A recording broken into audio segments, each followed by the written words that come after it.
Preview not available. Okay.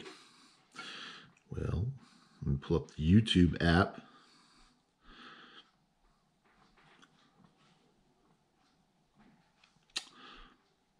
And live. Okay, cool. Bear with me. I'm trying out my new GoPro here. And live. Okay, cool. And it's delayed. Awesome. What's up? What's up? So I've got the new GoPro Hero 7 and testing out the live capabilities because the other camera, the webcam that I had on the laptop, obviously sucked and I could see the quality looking really bad. So I've got my phone here so I can preview y'all's comments. Hopefully I answer them good enough or well enough and test out the new live feed, maybe with a few Q&As. But the recap for this week is completed and ready to be uploaded, but I was going to wait because there is a such thing as uploading at a bad time. And typically on Black Friday, Thanksgiving, Christmas, holidays, things like that, the viewing analytics are down. So I'm probably going to upload tomorrow, which will be a couple days early, for the week 12 recap, which is nothing exciting. Honestly, it's just a deload, but feeling pretty good. Bought a Bench Daddy yesterday. Thoughts? I have never used a Bench Daddy. I have used the Mad Dog Slingshot. I have used the Titan Ram. That is in the Magnum Ram. But they're all basically the same, honestly. I mean, there's some minor differences in the plies and then the way that they feel on your arms. But basically, they help you to overload your bench, either reps or with the weight. So very good tools to be able to handle some heavier weight that maybe you're not used to yet, especially through the full range of motion. So I would pan over to Miss Swim Hack here, but she has asked me not to. She is soaking her nails in acetone. We were at a wedding a couple weeks ago, and she got some, what? I'm just dying to see how you explain this. Oh, you don't think I can explain a feminine thing? Anyways, so she got some acrylic, some fake nails. Guy speak. She got some fake nails to extend her nails because she scratches them down my back all the time, and so she doesn't have any nails. It's kind of like a cat on a scratching post. She's the cat, I'm the scratching post, and I'm okay with that. You don't ever really get to see my back. That's why I look like I got whipped. Oh my God. Good times, Wow. Good times. Find you a wife if you haven't. Use a slingshot, but the Bench Daddy is a little stronger. Okay, I've heard that because if I'm thinking of the right product, it's the one where you could basically, or at least there's a version of it where you can put like 2 loops over each arm and kind of give it a double ply, or you can slip one off and get a single ply out of it. Which I think the middle is still double ply, so I don't know how that really works, but I guess it's just maybe on that one part of your arm. But I've seen some guys of mine, some friends of mine using the Bench Daddy, and I've seen them put up some decent numbers with it, and then without, and obviously their raw goes up. So let's see. Switch to live chat. There we go. So anyway, shout out to Massonomics. Bench Heavy shirt here. I got that from Massonomics. If you guys don't subscribe to their podcast and you like powerlifting related stuff, strongman related stuff, go check them out. It's Massonomics, MASSENSOM,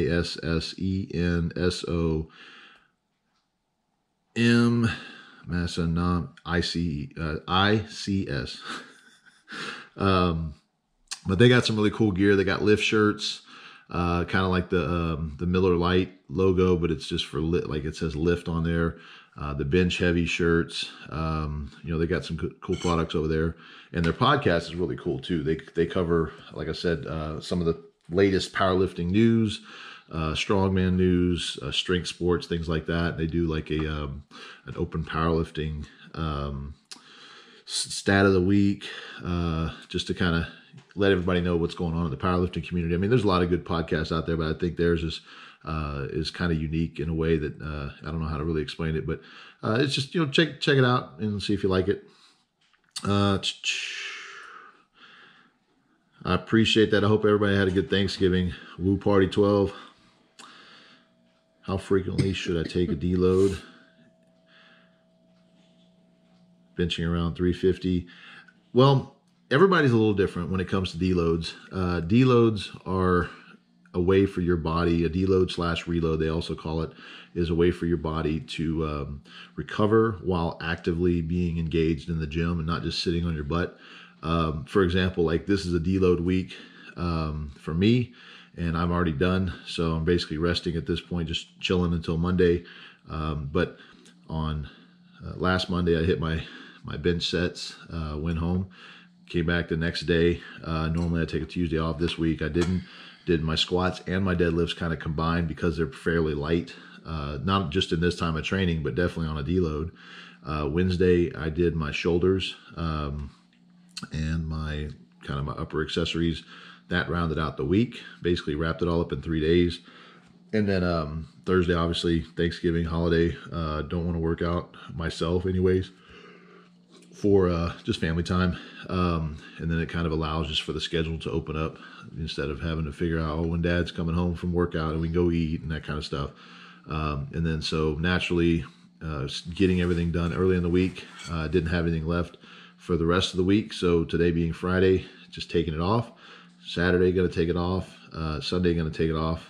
And then I'll be fresh for Monday and actually have my training ready to go. We're doing 555 for a triple. Going to do some heavy overloads with some reverse bands up to 570. So we're getting heavy. Planned meet is kind of looking like February. We're going to kind of keep that in the works and see if we can't peak for that. If not, we'll stretch a little further.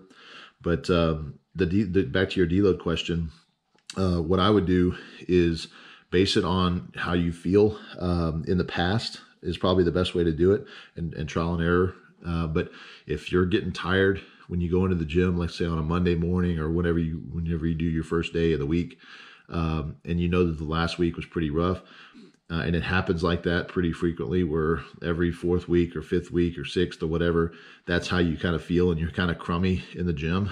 I would start looking back and kind of cataloging and keeping note of what your workouts were, and you'll see a trend where how you feel, and actually document how you feel, where on those weeks, the next time you know you're going to feel that way because you do that every 3 weeks, maybe that 4th week needs to be a deload. And I've been taking deloads on the 4th week pretty much ever since I started lifting. Now my lifting career in powerlifting is only about 4 short years, but I've been lifting, heavy for probably 10 years. So 10 years ago, I was basically taking deloads every 4th week. But trial and error is the best way to do it. I have never torn a rotator cuff, at least that I know of. Let's see, slight tear, no pain, strength down drastically. How would you deal with this? Well, for one, anytime my rotator is messing with me, I take it very seriously because the rotator is so complicated. It can radiate down the arm, it can radiate up the back, the neck, and you really don't know where the pain is originating from. It could definitely be the rotator, but because you're feeling it in the tricep or the bicep or whatever, it might throw you off and you might think that that's where the pain is. But what I do is ice, and I ice normally 3 days, twice a day, a minimum, with, a bag of Walmart bag of ice or just a grocery store bag, just throw it up in ice. If you got an ice pack, then use that, a bag of peas, whatever. But I sit on it for about 20 minutes each time and then let it warm up for maybe an hour or so. And if I'm going to do it again, do it probably, after about an hour, just so it has time to get some good fresh blood in there. And then after about the 3rd or 4th day, I start doing heat. I try not to stretch it or do any kind of weird movements that, even though it might feel good to stretch it, sometimes if you don't know if it's a tear or a pull, you don't want to make it worse. And there's nothing wrong with not, until you're at the massage heat stage, then you can start kind of doing some light stretches, maybe some weight work on it. But I would back off of any of the pressing movements or pulling movements, whatever's hurting it, whatever's irritating it. Let that just back off of those things, and it will get better. It'd be better to back off temporarily and get yourself healed up 100%. Than to try to push through it and just keep making it worse and worse and worse until it is actually maybe a major tear, and it's just not worth it, because then how do you heal from that? So only 2x5 for bench. Do you do less volume now than in the past?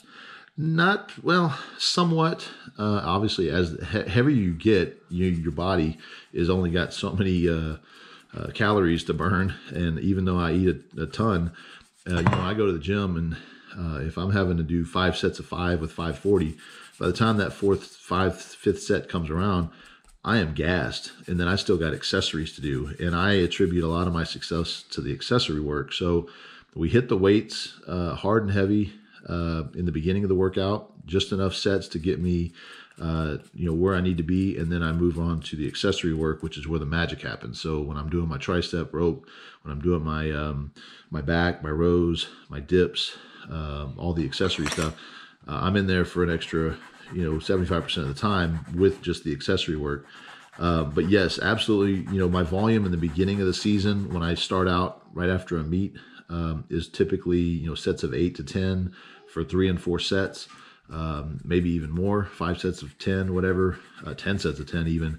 But as the progression goes on, obviously the body will tell you, hey, you can't do 300 for a set of 10 and then do 320 for a set of 10, 10 by 10, and then the next week do 350 by a set. I mean, eventually you're going to have to stop doing sets of 10 with that much weight, and you go down to sets of 8, you go down to sets of 6, and that kind of thing. That's just standard progressive overload. But the volume does drop.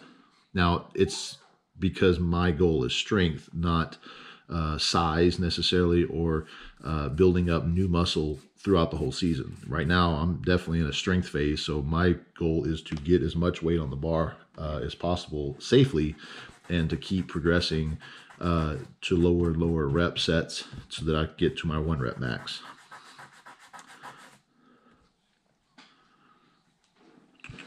Reading through the comments here. Buddy uses chain. Should I stick with bands and dumbbell accessories? Are chains a waste of time? I think the starting floor presses. What are your thoughts on the floor presses? Floor presses, I don't really utilize them anymore because I like to do the pin presses a little bit better and isolate. I don't have any trouble with my lockout for the most part, unless of course I'm at 99%, 100% of my max. Then it started exposing some weaknesses. But floor presses are great when if you're good off the chest. You really want that full range of motion, or you want to work the bottom half of your bench press and not do floor presses if you're slow off the chest, or slower off the chest than you would be to lockout. Most people are that way, so floor presses could definitely benefit you. That's why I don't use them, because I don't need much help at the top of the lift. I need it on the bottom or right in the middle. But as far as using chains are great. Chains are good for having a little bit heavier weight as the chain is hanging off the bar and it's off the floor. You have the full weight of the chain plus the bar weight. And as you decrease the weight down to your, or lower the weight down to your chest, the chain unloads onto the ground a certain percentage of the weight, obviously, because it's laying on the ground now. And then so you can work with a little bit less weight on your chest and then work that lockout strength a little more. I love bands as well. It's just a little bit different feel. We're going to be doing some band work this week. Like I said earlier, these are going to be reverse bands, but I actually like the other way when they're on the other side and you're pushing against them. But great tools, so definitely utilize them if you can. Do you program overhead press into your bench training? If so, what frequency and intensity? Well, I can't take all the credit for my own program because obviously Josh Bryant is my coach, and so we work well together. And he will put overhead press in there as he sees as needed. At this point, I don't have any strict overhead presses or seated overhead presses or even standing. because my shoulders themselves, I don't want them too big, too bulky, and they're fairly large, and they handle the weight quite well. Not that they don't need to be stronger, but I'm not going to focus on my strength. I'm focusing on my weaknesses. So right now the overhead presses are not in the training, but I do some lateral work, front raises, side raises, rear delts, to hit them with a little bit lighter weight, just to keep them strong, but not like overly bulky. So I'm not looking to put slabs of muscle necessarily on any part, especially my shoulders. But when I do overhead press, it's normally for anywhere from sets of 5 to 8, for maybe 2 or 3 sets. And the intensity is always 100%. I always bring it. That doesn't mean I'm maxing out. I mean, it could be 135 on the bench bar and I'm putting 100% intensity into it. Doesn't mean I'm maxing out. How do I eat? Well, let's see. Just show you guys a few of the goodies that I have.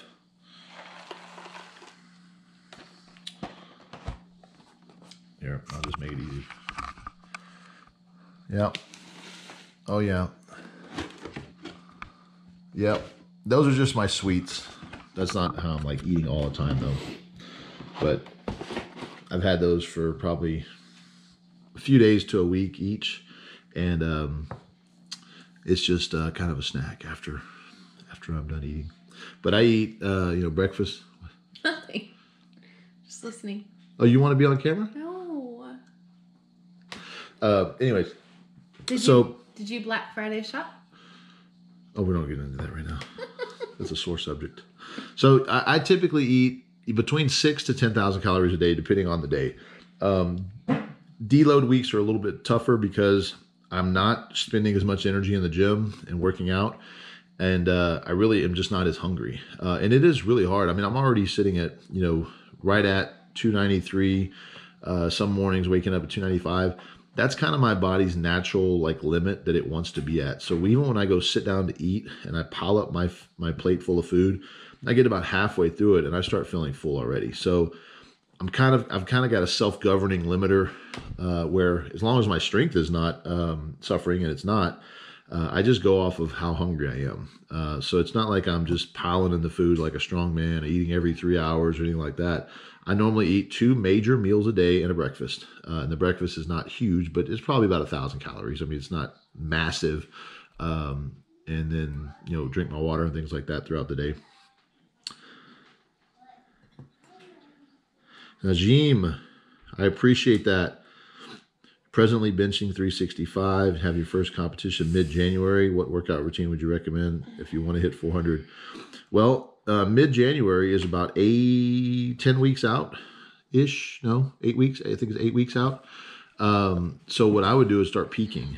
So I don't know how you've been doing your workouts so far, but basically you want to start maybe on the meet day, whatever your goal is for that day, go back 1 week and write maybe 10 to 15, maybe even 20 pounds less than that as a goal to hit for a 1 rep. And then go back 2 weeks from that and maybe do even 20 pounds less than that, 15, 20 pounds less than that for 1 rep as well. And then maybe go out 3 weeks and you're doing a double with a weight that you want to maybe hit on your opener. And then kind of go back from there.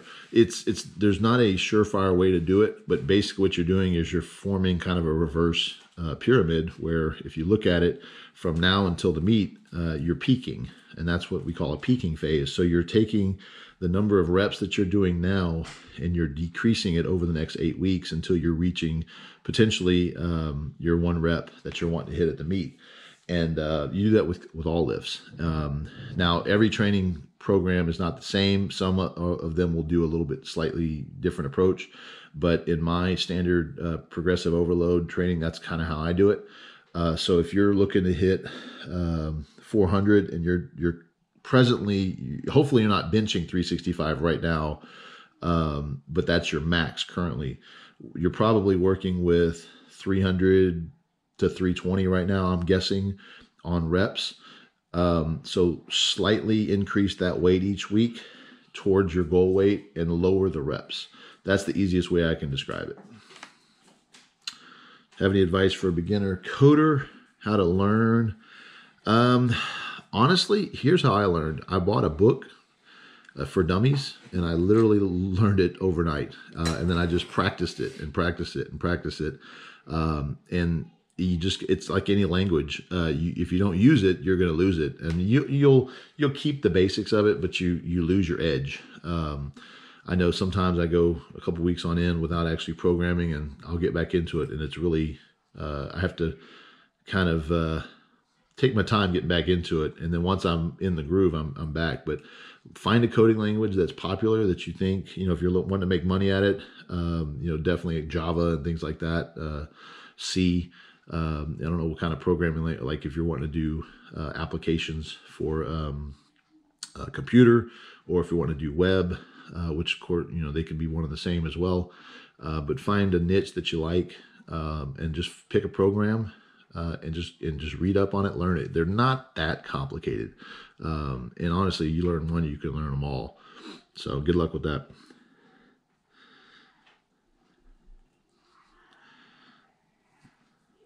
Oh, you're at school for it. I never actually went to formal school for coding, so I don't know if I could give you any advice on that. I would find the smartest person in your class, make friends with them, and learn. Get them to teach you what they know. Buy them lunch or something, and make it worth their while to help you out. There's some tricks and things like that you can learn that different people have to learn, memorize things, take tests, all that kind of stuff. And I would definitely get under their wing and see if they can help you out. If I could only do 3 bench accessories for the rest of my life, what would they be? Weighted dips. Weighted dips, seal rows, and slingshot bench. 50 minutes of breaststroke per week. Find it really helps you recover from heavy bench press, loosens up the shoulders and armpit areas. Good.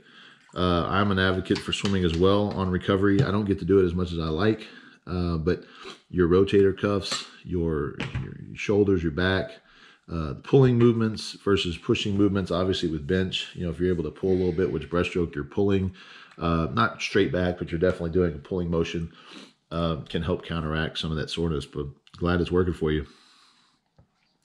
Any advice to activate the chest for a bencher who is extremely tricep dominant? Activation of the chest, I would focus more on activation of the upper back. So once you're set in your position with your shoulders, scapula retracted and all that, and you're tight, do not lose tightness. The explosion actually starts from like the middle of your back, and it radiates up to your shoulders and into your arms.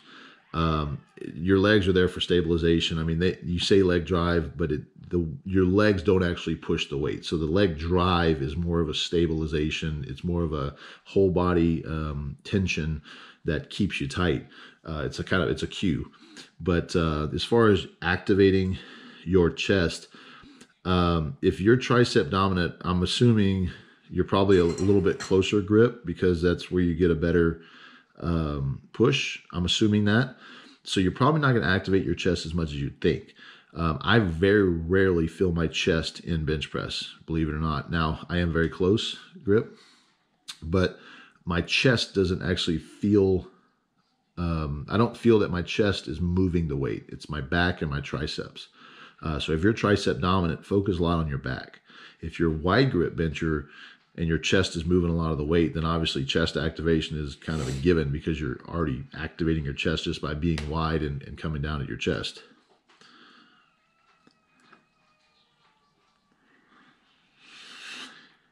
What do you think that it is that actually makes you such a high level bencher? Obviously you're a mastered technique, training, diet, recovery, assistance, and given a lot of time. But if most of us did the exact same thing, we would still never hit your numbers. Do you think your bone structure, skeletal frame, joints, limbs, leverages are just well suited for the lift?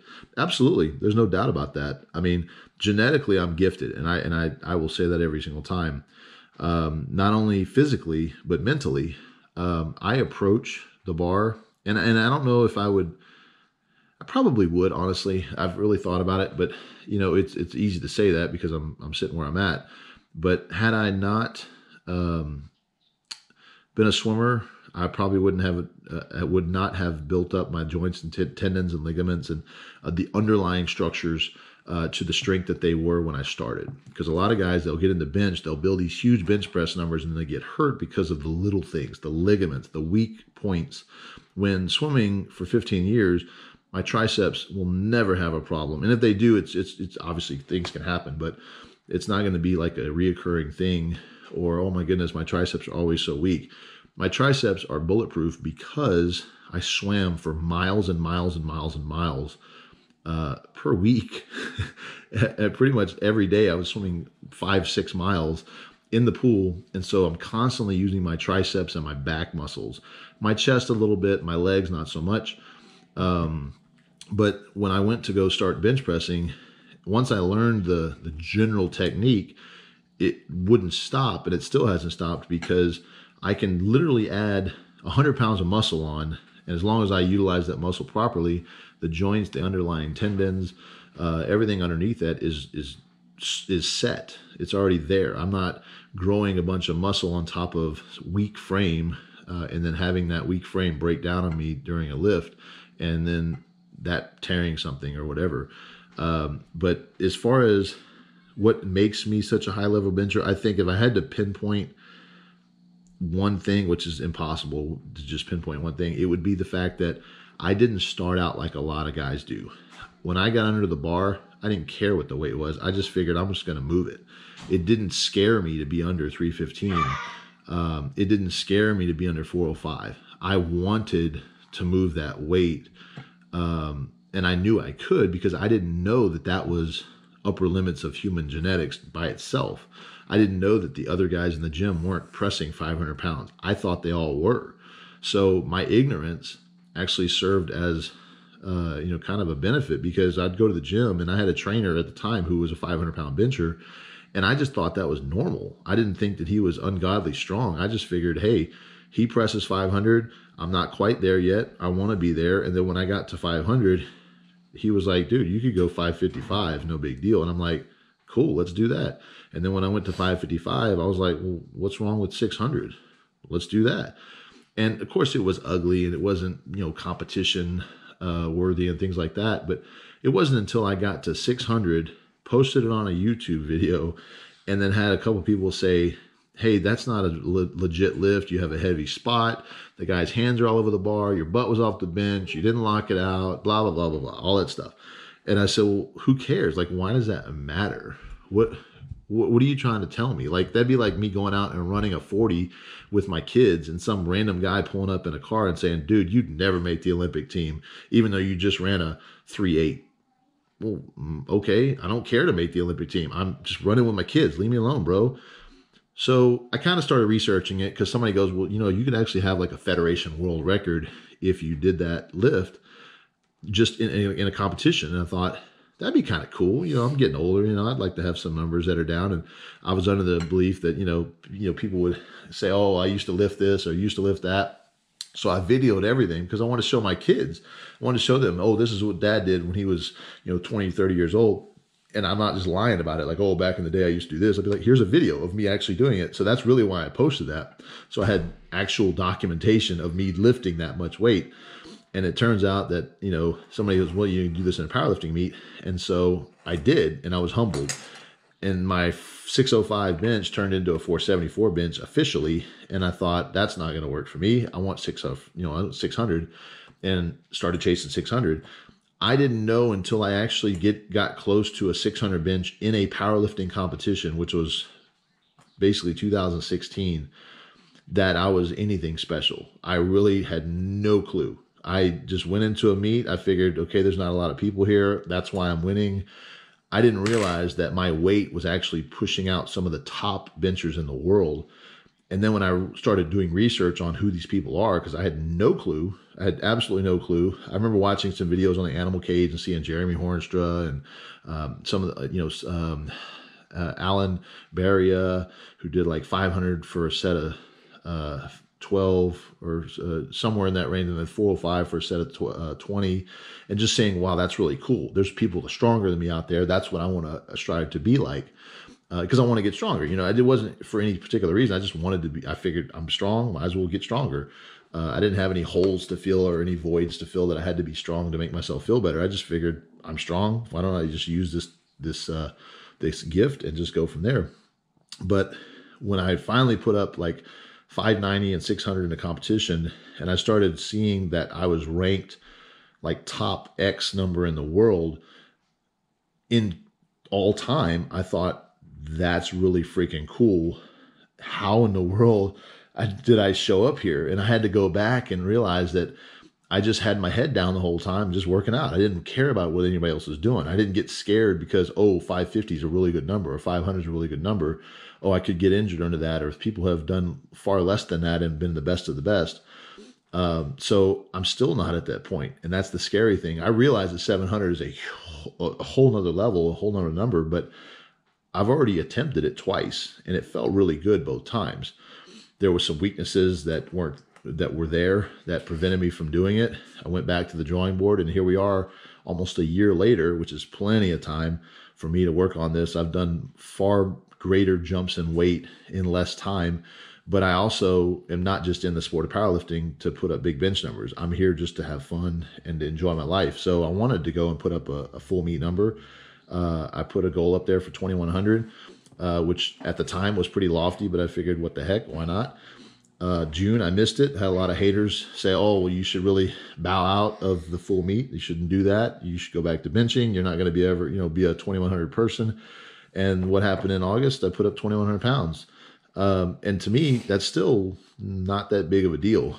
And it's not saying anything less of the people who haven't been to that level. It's for my own personal reasons. I don't think that I'm near my potential. So now I'm back to bench. And I've been able to take a mental break with just bench only. I'm having a really good time in this training cycle. I enjoy training bench only. I have so much more time to spend with the rest of my life, family. I can go in, hit my bench crazy, get good numbers, and go home. And then on squat and deadlift day, I can just go and have some fun and not worry about whatever my numbers are going to be that day and just rest up for my next bench day. So unless something crazy happens with an injury or some catastrophic event, I think it's safe to say that 700 is on the horizon very, very, very soon. But I won't ever count my chickens until they hatch, because I'm pretty superstitious like that. I don't ever want to be like, oh, I got this number, and then it never happens. And actually, if I never lift it again, 672 is in the books forever. So I'm okay with that. I'm humbled by that. Anyways, in the rant.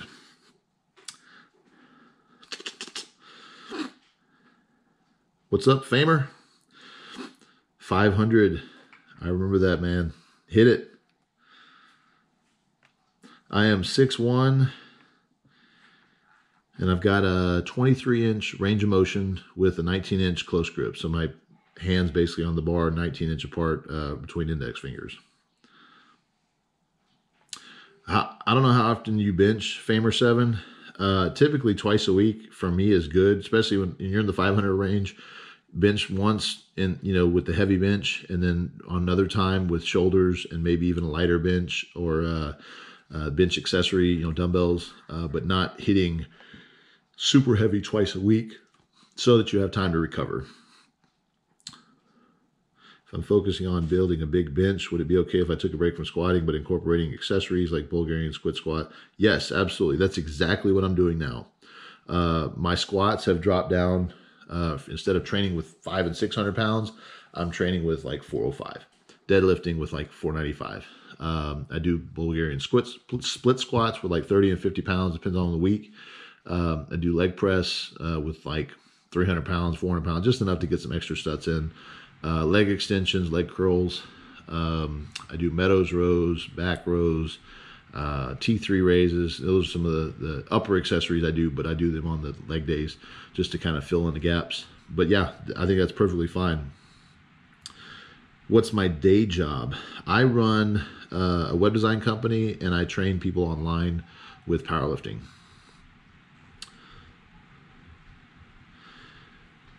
Actually, that'll bring me to my next thing. Your question is, what's my day job and how am I able to balance work with all of the training you do? All right, so take you guys with me over here. And I'll have this on the recap as well.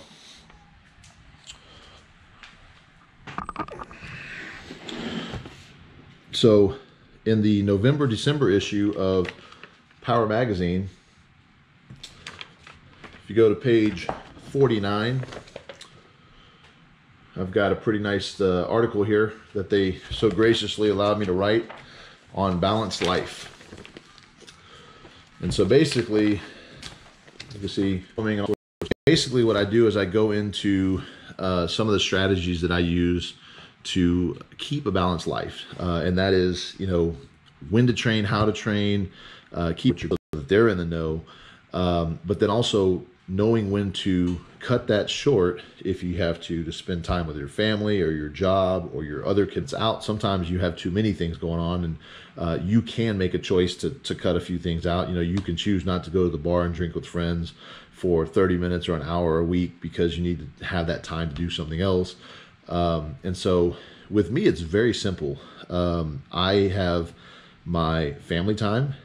I have which I would call like my money making time, which is my business, my training clients, anything that is relating to paying my bills and keeping my livelihood intact. And kind of in that order: family, and then like my livelihood, and then my training.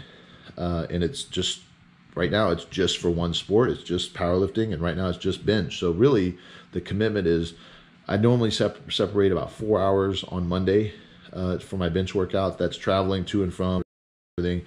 And then the rest total for my training, which is about 2 hours or so a day, hours a week. And the rest of it is free time. And I use a lot of that.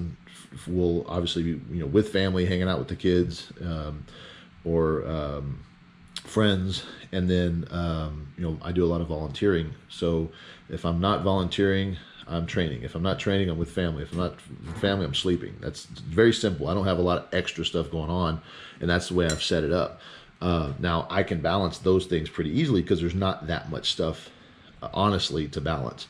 If I had, travel and all that stuff, that would be harder and harder and harder.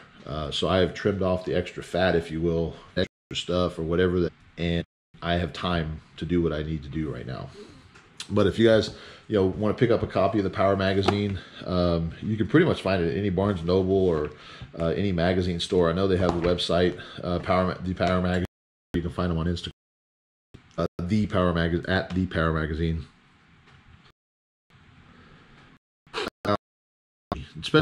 If I'm